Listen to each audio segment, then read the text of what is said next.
In the chapter respiration, last topic हमने discuss किया था human respiratory system. Human respiratory system में different parts of the respiratory tract and respiratory system, ये हमने discuss किया। Respiratory system के सारे पार्ट्स वही हैं जो रेस्पिरेटरी ट्रैक्ट के हैं, except the two one, ribs and diaphragm, क्योंकि ribs and diaphragm respiratory tract के पार्ट नहीं हैं, वो रेस्पिरेटरी सिस्टम के पार्ट हैं, क्योंकि वो रेस्पिरेशन में सपोर्ट कर इनहेलेशन एंड एक्सहेलेशन में सपोर्ट कर। सो आज स्टार्ट करते हैं mechanism of gases exchange. Oxygen intake से लेकर के और एक्सेल तक, कार्बन डाइऑक्साइड एक्सेल करने तक क्या क्या डिफरेंट प्रोसेसेस होते हैं बॉडी में, उसको हम डिस्कस करेंगे with in the mechanism of. So start with mechanism of gases exchange in humans. Mechanism of gases exchange in humans में देखो, इट इज वेरी क्लियर कि intake of oxygen is known as inspiration और inhalation, this is the same. Intake of oxygen is known as inspiration and release of carbon dioxide, that is expiration or exhalation. अब inhalation and exhalation के बीच में एक और step आएगा जिसमें हम consider करेंगे gases exchange. Inhalation and exhalation means intake of oxygen and giving out of carbon dioxide. So how this oxygen is converted into carbon dioxide, that is the process of respiration. Carbon dioxide oxygen में कैसे convert होती है, and oxygen जो intake की गई है, the taken in oxygen, how it is converted into carbon dioxide, that process is known as respiration. So let's start inhalation. देखो, inhalation में हमें समझना ये पड़ेगा कि ये हमारे लंग्स की पोजीशन है जो इस समय संकन स्टेज में है, यानी हम यहाँ पर ऑक्सीजन लंग्स के अंदर नहीं है, यानी लंग्स का वॉल्यूम कम है। ये एटमॉस्फेयर है, यहाँ पर एटमॉस्फेयर में ऑक्सीजन का वॉल्यूम ज्यादा है, लंग्स में ऑक्सीजन का वॉल्यूम कम है। तो हम यहाँ लिख देते हैं प्लस ऑक्सीजन और लंग्स के लिए लिख देते हैं minus oxygen. Means pressure outside the lungs is more than pressure with in the lungs. अब सिंपल डिफ्यूजन के प्रोसेस में क्या होता है, गैस कहाँ मूव करती है, from higher pressure to lower pressure. Higher pressure से लोअर प्रेशर में जब गैस मूव करेगी तो oxygen, atmospheric oxygen through the nose और द बक्कल कैविटी और the mouth, through the nose और बक्कल कैविटी नेजोफैरिंक्स में जाएगी, नेजोफैरिंक्स से larynx, trachea, bronchus and ultimately alveoli, जो इसके अंदर एल्वियोलाई प्रेजेंट है वहां पर जाएगी। तो अब इसका वॉल्यूम बढ़ जाएगा when oxygen will come through respiratory tract और लंग्स का अल्टीमेटली वॉल्यूम फिर बढ़ जाएगा। तो this is the process of inhalation. अब इस प्रोसेस में हम क्या रखेंगे, सबसे पहले नोज, यहां से एयर एंटर करेगी और the oxygen will enter, goes to the nasal passage,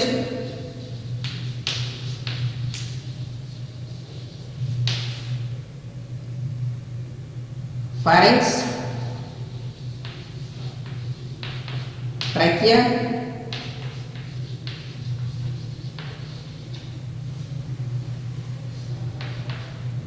bronchi and then alveoli. Bronchi में प्राइमरी एंड सेकेंडरी दोनों है। अल्टीमेट ये alveoli sac small bubble like structure, ये जब इनमें ऑक्सीजन एंटर करेगी तो ये स्वेल कर जाएंगे और लंग्स हमारा इन्फ्लेट हो जाएगा।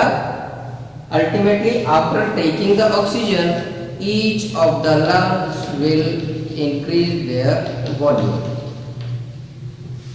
This is after taking in the oxygen. Once oxygen has entered to the alveoli, once oxygen has entered to the alveoli, जब एटमॉस्फेयर की ऑक्सीजन एल्वियोलाई में आ गई, यहां पर होगा gases exchange. This is the second step of mechanism of gases exchange. यहां पर alveoli में जो ऑक्सीजन प्रेजेंट है इन द गैसेस एक्सचेंज, अब हमको इतना पता है कि एटमॉस्फेरिक ऑक्सीजन एटमॉस्फेयर से लंग्स में एंटर कर चुकी है और लंग्स में भी particular in the alveoli sac. ये एल्वियोलाई सैक है जिसके अंदर एल्वियोलाई होगी। एल्वियोलाई अब स्वेल कर गई है, यानी इसके अंदर एयर है। Air means oxygen. तो दिस ऑक्सीजन जो एल्वियोलाई में इस समय है ये डिफ्यूज होगी ब्लड में। क्यों? क्योंकि एल्वियोलाई में ऑक्सीजन का प्रेशर ज्यादा है। एल्वियोलाई में ऑक्सीजन का प्रेशर ज्यादा है और ये जो ब्लड वेसल्स, ये ब्लड वेसल्स जो बॉडी के डिफरेंट पार्ट से कार्बन डाइऑक्साइड लेकर के आई है, इसमें कार्बन डाइऑक्साइड का प्रेशर ज्यादा है, ऑक्सीजन का कम। तो इस ब्लड कैपिलरी में से या इस ब्लड वेसल्स में से कार्बन डाइऑक्साइड ज्यादा प्रेशर में है, तो कार्बन डाइऑक्साइड इसमें जाएगी और ऑक्सीजन चूंकि एल्वियोलाई में ज्यादा है, एल्वियोलाई से ब्लड वेसल्स में आ जाएगी। सिंपल है। ऑक्सीजन कहां ज्यादा है? एल्वियोलाई में। कहां कम है? ब्लड वेसल्स में। तो ऑक्सीजन एल्वियोलाई से ब्लड वेसल्स में जाएगी। क्लियर? कार्बन डाइऑक्साइड कहां जाता है? ब्लड वेसल्स में। कम कहां है? एल्वियोलाई में। तो कार्बन डाइऑक्साइड ब्लड वेसल से एल्वियोलाई में जाएगी। तो अल्टीमेटली अब हमारे लंग्स में फिर से ऑक्सीजन जो थी वो ब्लड में चली गई और कार्बन डाइऑक्साइड हमारे लंग्स में आ गया। ठीक। अब लंग्स की कैपेसिटी इस समय फुल है, कार्बन डाइऑक्साइड ज्यादा है, एक्सलेशन। इस प्रोसेस में ये हुआ एक्सटर्नल रेस्पिरेशन और external gaseous exchange. External gaseous exchange.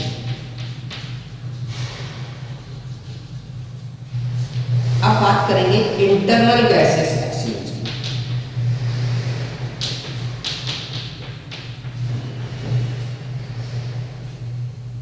ये मैंने स्लैश कर दिया, यानी यहां से डिवाइड कर दिया पार्ट। ये एक्सटर्नल गैसेस एक्सचेंज हुआ लंग्स के लेवल पर, external gases exchange at lungs और alveoli level.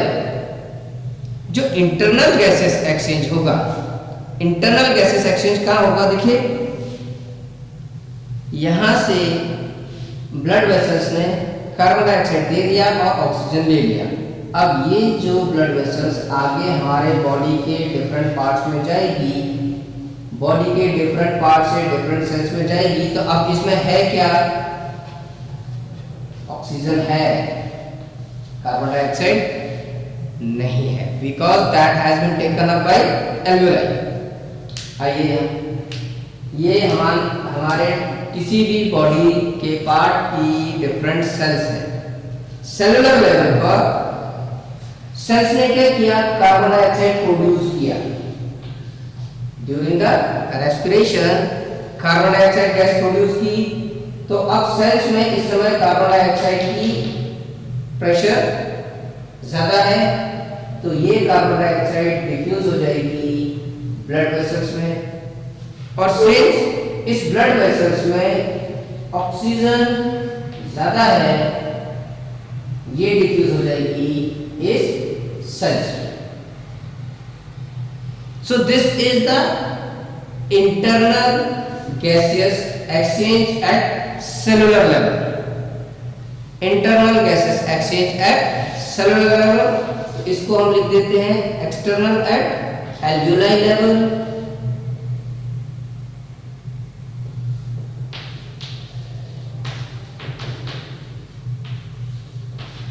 And internal at cellular.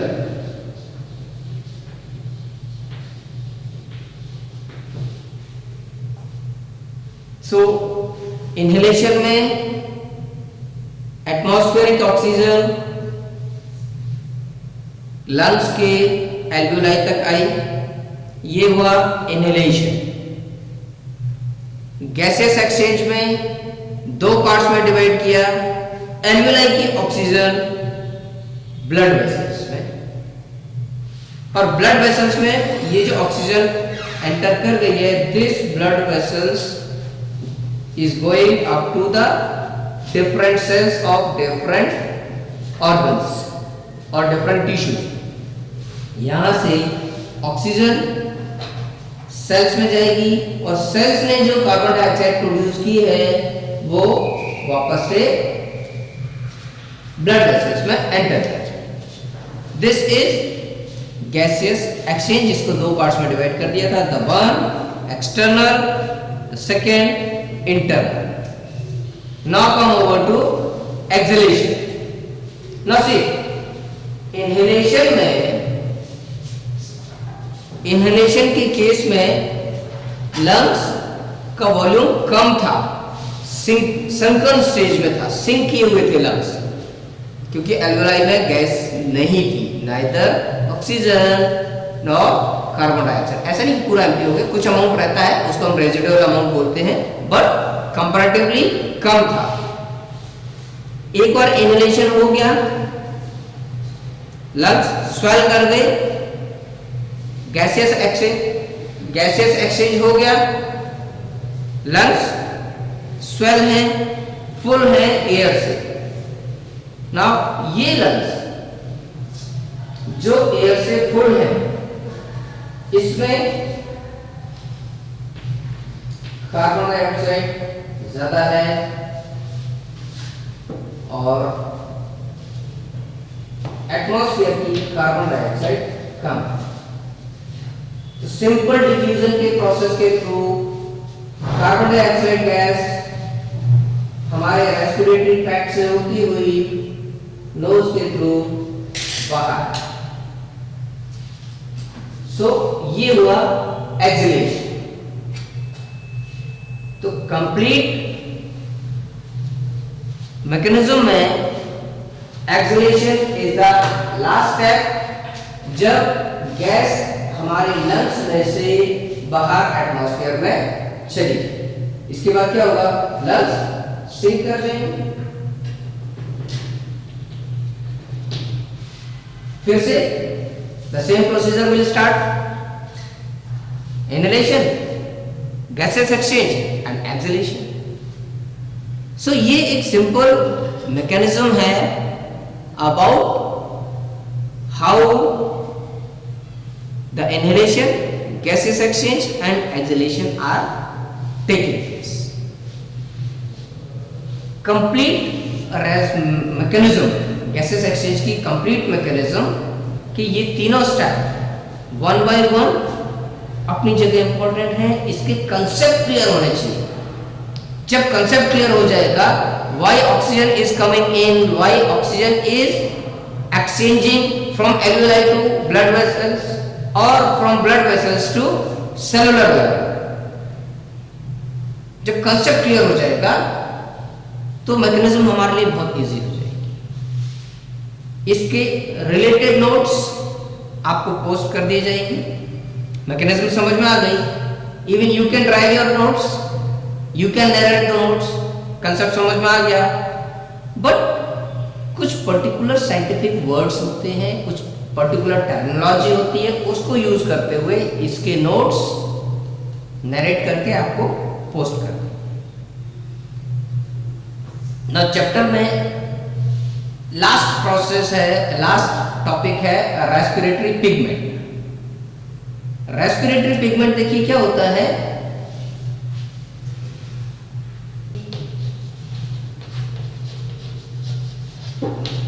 Pigment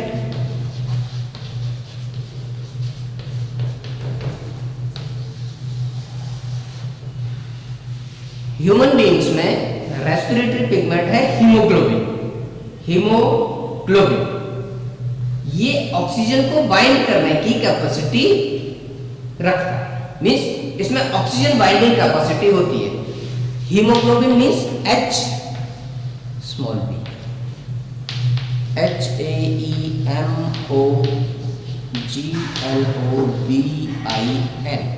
haemoglobin. Haemoglobin में बाइंडिंग कैपेसिटी होती है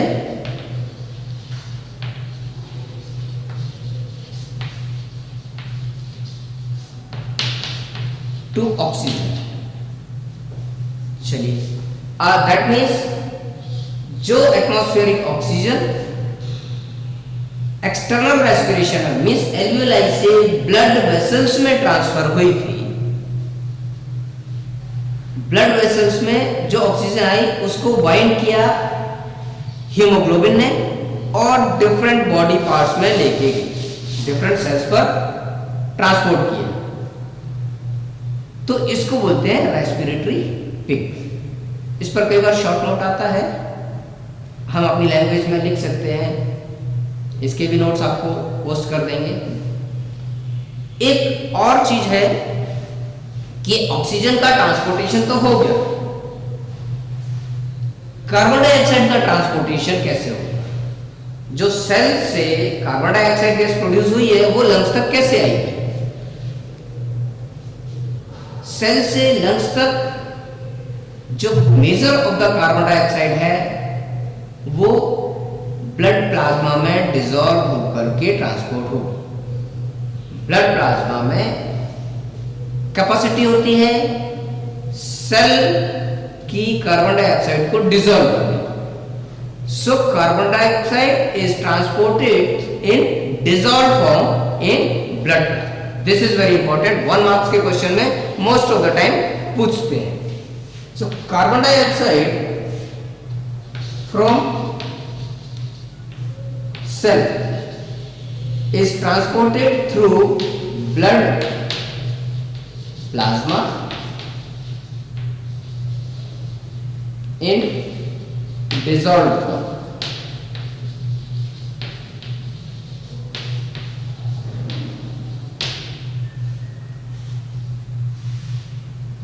तो गैसेस एक्सचेंज के बाद जो मेजर थिंग था कि ट्रांसपोर्टेशन किसके थ्रू होता है, दैट इज ऑक्सीजन का ट्रांसपोर्टेशन थ्रू हीमोग्लोबिन। और हाँ, हीमोग्लोबिन आरबीसी में प्रेजेंट होता है। Haemoglobin RBC means red blood cells और रेड ब्लड कार्पस्कल्स। रेड ब्लड कार्पस्कल्स में हीमोग्लोबिन होता है और carbon dioxide transportation through the dissolved form in blood plasma. So this was all about respiration. इसमें रेस्पिरेशन की डेफिनेशन से लेकर के types of respiration, process of respiration, different organisms में गैसेस एक्सचेंज और उसकी respiratory surfaces, and ultimately lastly human beings का respiratory tract and respiratory system and the most important mechanism of gaseous exchange. So we bind our respiratory chapter over here. Hopefully it is clear to all of you.